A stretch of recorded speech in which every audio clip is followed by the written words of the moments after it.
Vamos a hablar primero en este caso del partido de Nacional, porque es el partido que primero se jugó, bien, así que arranquemos por el partido de Nacional, luego iremos por el partido de Peñarol, que ya hemos publicado el videoanálisis esta mañana, ¿ok? La verdad que el partido de Nacional yo creo que es digno de una historia del Dr. Jekyll y Mr. Hyde, la verdad, porque creo que no se podía poner más de cara el encuentro en los primeros minutos, no solo por los goles, es que no es solo un tema de goles, es un tema de la actitud. Nacional salió a imponer ese bloque medio en esa zona donde verdaderamente le interesaba, a generar pérdidas de Inter de Porto Alegre. Inter fue muy intenso durante todo el partido, bien. Nacional en la primera parte igualó por lo menos la intensidad de Inter y a partir de ahí se le complicó, bien, esta es la verdad. Pero lo cierto es que cuando vas al análisis del partido de Nacional y te das cuenta de cómo se dio el partido, yo al principio no estaba de acuerdo con la línea de 5 porque creo que no es lo que le interesa tener a Nacional. Bien, creo que no hay una ventaja verdadera en tener 3 defensas centrales en lugar de 2. Bien, me parece que esto es un punto que lo tenemos que tener bastante en cuenta a la hora de leer un partido, bien, pero fijaos en lo que yo os voy a mostrar aquí, bien, porque este es uno de los puntos que, bueno, en este canal creo yo que nos dan ese valor diferencial, vamos a llamarlo de esa forma, bien, vamos a ver si soy capaz de ponerlo así. Y aquí, bien. Y entonces yo me pongo aquí, vale. A ver, yo no sé si se me ve ahora, pero bueno, ahora me decís. Ahora, bien. Bueno, esto que vais a ver en pantalla es el informe completo de Y-Scout sobre el partido de Nacional. Bien, este es un informe, lo que siempre os digo, esto es material profesional, esto es material que no está al alcance normalmente de los aficionados, esto es un material que es muy difícil de encontrar y sale bastante caro, pero esto es un material que paga la masa social de la locura de Bielsa, porque de aquí, de lo que genera el canal, pagamos la licencia de Y-Scout y por tanto es vuestro. Bien, bueno. Este informe lo que nos va a mostrar es exactamente que la idea de Peirano no fue durante todo el partido tener ese 5-4-1. El 5-4-1 fue en defensa, pero fijaos en las posiciones medias. Voy a ver si puedo poner para que se vea el cursor. Se ve el cursor, bien. Fijaos en las posiciones medias. Calione, Coates y Millán, 3 defensas centrales, con Báez y con Ancheta muy adelantados, con una posición media muy interesante y que no es la posición media de un lateral, que sería más o menos por esta zona. Bien, el equipo estuvo muy corto, en apenas 30 y tantos metros, o sea, esto es nada, muy cortito, muy trabajado, muy compacto, bien, o sea, esta es la extensión lateral, que está un poquito modificada, porque luego con la entrada del ojito es más amplia, pero en realidad es menos, no son 47 metros la extensión horizontal, bien. Esto es un gran trabajo por parte del cuerpo técnico. Entonces, esto lo que te dice es que verdaderamente el equipo jugó con 3 en el fondo, 4 en el medio y 3 arriba. Bien, claro, eso ya es un cambio. Eso ya es algo que no se venía viendo en Nacional con esa facilidad. Bien, y no es, por supuesto, lo que pasó en el partido de Bahía ni lo que pasó en el partido de Atlético Nacional. ¿Ok? Ahora, dicho esto, el partido se le puso muy de cara a Nacional, precisamente yo creo que por méritos propios, porque salió a presionar arriba, salió a jugar a sus ventajas. Fue un equipo más directo de lo que es en el campeonato uruguayo, pero eso tiene toda la lógica del mundo. Bien, yo creo que esto es algo que todo el mundo lo sabe y lo entiende, pero aprovechó y muy bien con el gol de Millán enseguida, bien, se adelantó y a partir de ese momento el partido se fue dando para que Nacional diera verdaderamente el campanazo. Bien, a partir de los goles Nacional se pone 3-0. Para mí no es un partido de 3-0 cuando Nacional se pone 3-0, vamos a decir las cosas como son. Además, había habido un par de jugadas donde el VAR había intervenido, para mí con acierto, pero en fin, jugadas límite, donde el resultado podía estar cambiando. Bien, esto es un punto que lo tenemos que poner encima de la mesa, pero para mí Nacional empieza a perder un poquito la guía del partido después de marcar el tercer gol, y esto es algo bastante interesante. Bien, entonces voy a venir aquí a estas estadísticas creo que se estarán viendo en pantalla. A ver, voy a reiniciar la captura porque si no, no se va. Ahora. Bien. Estas estadísticas que parecen un revoltijo de números y de datos son muy importantes. Bien, y nos vamos a centrar en esta, el PPDA, que son los pases concedidos por acción defensiva. Nacional, en el mejor momento de juego del partido, bien, concedió muchísimo y estuvo demasiado timorato en esa estadística, bien. Luego lo fue igualando, pero nunca fue tan intenso como fue Inter de Porto Alegre. Pero claro, tú lees esta estadística y dices, bueno, pero ¿cómo es posible que Nacional vaya presionando cada vez mejor, vaya dejando menos tiempo a Inter de Porto Alegre con el balón si luego lo termina por perder en el mejor momento? Bueno, eso tiene mucho que ver con dónde lo está recuperando y cuánto está recuperando, ¿bien? Por tanto, tenemos que ir a esta estadística de aquí, recuperaciones por minuto, ¿bien? Cuando el partido estuvo parejo en recuperaciones por minuto, bien, cuando Nacional fue capaz de recuperar por lo menos lo mismo que Inter o un poco más, Nacional fue ganando el partido. En el momento en el que Nacional pega el bajón en cuanto a recuperaciones por minuto, por ejemplo, esto es un 0 en recuperaciones por minuto entre el 46 y el 60, quiere decir algo bastante complicado de ver, ¿ok? A partir de aquí Nacional le pierde por completo la cara al encuentro. Bien, a partir de ahí ya no hay mucho más que decir. Esto es una estadística que no se puede sostener durante demasiado tiempo porque te la van a hacer pagar. Bien, este bajón tiene mucho que ver con esto otro que tenemos aquí, que son los duelos ganados. Bien, es cierto que no siempre los duelos son iguales en todas partes, ¿ok? Pero cuando tú arrancas con una estadística general de haber ganado un porcentaje mayor de los duelos en la primera parte, bien, y luego empiezas a perder todos esos duelos, lógicamente vas a empezar a pagar. Entonces, quiere decir, Nacional nunca dejó de correr, nunca dejó de presionar, pero empezó, a pesar de presionar, a no recuperar balones y a perder la inmensa mayoría de los duelos. Cuando Nacional encaja los 2 goles, estaba ganando solo el 37% de los duelos. Bien, eso es un tema muy complicado. Muy complicado, queridos amigos. Es difícil ver una valoración en ese sentido. Claro, si vamos por aquí, a ver dónde lo tengo. Vamos por aquí. Bueno, esto en el informe no lo voy a tener. Ahora os lo voy a poner. Esta es la distribución de los goles esperados.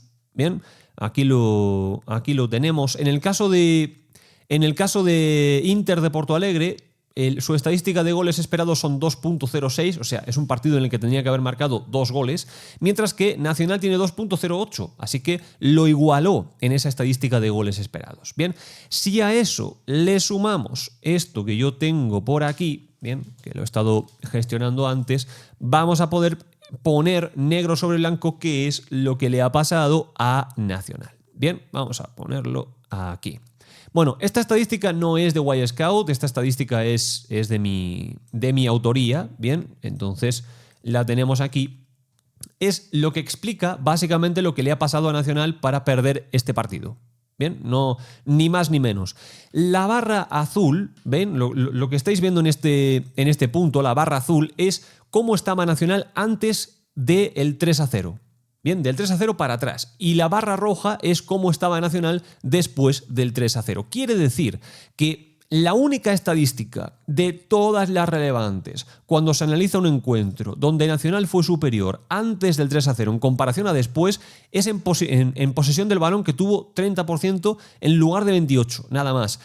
Bajó un montón en pases precisos, bajó un montón en ese PPDA, lo cual es bueno, pero no tuvo esa recuperación que ya lo hemos explicado antes, prácticamente no tiró a portería, prácticamente no tuvo esas recuperaciones, y hay un dato que viene aquí muy chiquitito y lo vamos a poner más en grande para que se vea, porque es así. Este que tenéis aquí son ese que pone XG, son los goles esperados. Bien, antes de marcar el 3-0, Nacional generó 1.97 goles esperados. Bien, o sea, marcó 3 cuando había generado 2, pero es que después de ahí solo generó 0.11 en más de la mitad del partido. Bien, entonces todos estos datos nos permiten construir un relato del partido donde me parece que es interesante señalar que en la primera parte Nacional cumplió con lo que tenía que hacer y cumplió con lo que se dijo en la previa. En la previa era evidente. Al Inter de Porto Alegre a Nacional le iba a hacer un gol, seguramente 2, bien, esto era así, y tú para sacar algo del partido tenías que salir a morir y tenías que salir a convertir un par de goles mínimo, bien. Claro, ¿qué pasa? Que la sensación que te queda después del encuentro tiene que ver con haberte visto 3-0 arriba y luego pasar a 3-3, bien, y con el puntaje que tiene Nacional en este momento en la tabla del grupo en Copa Libertadores. Bien, pero claro, ese puntaje no tiene que ver con el partido en concreto, tiene que ver con los 2 partidos anteriores, con el partido de Atlético Nacional donde no había entrenador, el partido de Bahía donde Peirano estaba debutando, pero me parece que si se analizan los datos partido a partido, se ve que Peirano va creciendo y que lo que propone Peirano se va viendo en el terreno de juego. Ahora, ¿cuál es el tema dicho esto?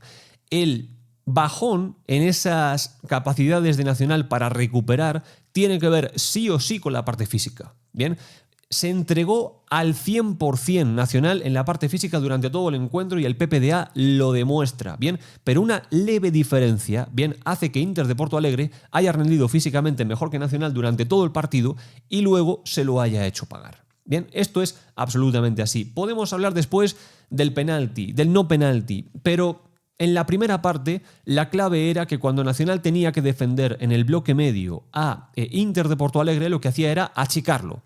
La defensa daba un pasito hacia adelante y entonces se complicaba mucho. En la segunda parte fue al contrario, ¿bien? Y la defensa lo que hacía desde el minuto 45 en adelante era dar un pasecito hacia atrás. Eso es lo que explica el gol que encaja Nacional. Porque Coates habilita a todo el mundo.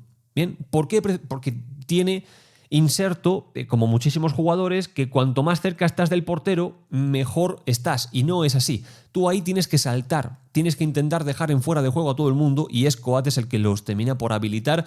Y yo creo que ese es el gol, ese es el catalizador de verdad. El segundo gol, ese es el que pone todo patas arriba y el que hace que luego todo ya sea muy difícil. El tercero es un córner, bien, pero creo que ese es el gol que marca la diferencia. En la primera parte esa jugada no se hubiera dado porque Nacional lo estaba defendiendo al fuera de juego. Eso explica las jugadas del VAR de la primera mitad. En la segunda ya no era así. Si a eso le sumamos que creo que Peirano, el planteamiento, digamos, principal del encuentro, lo hizo muy bien, pero después no leyó el partido, después dijo, esto hay que mantenerlo, vamos ganando en Porto Alegre, nos podemos volver a meter, lo que sea, y ahí bajó, ahí aflojó. Entonces cuando yo vi el cambio de Vargas, no me gustó nada. Y sí, sé que Vargas pudo hacer el gol. O sea, Vargas pudo haber hecho perfectamente el gol.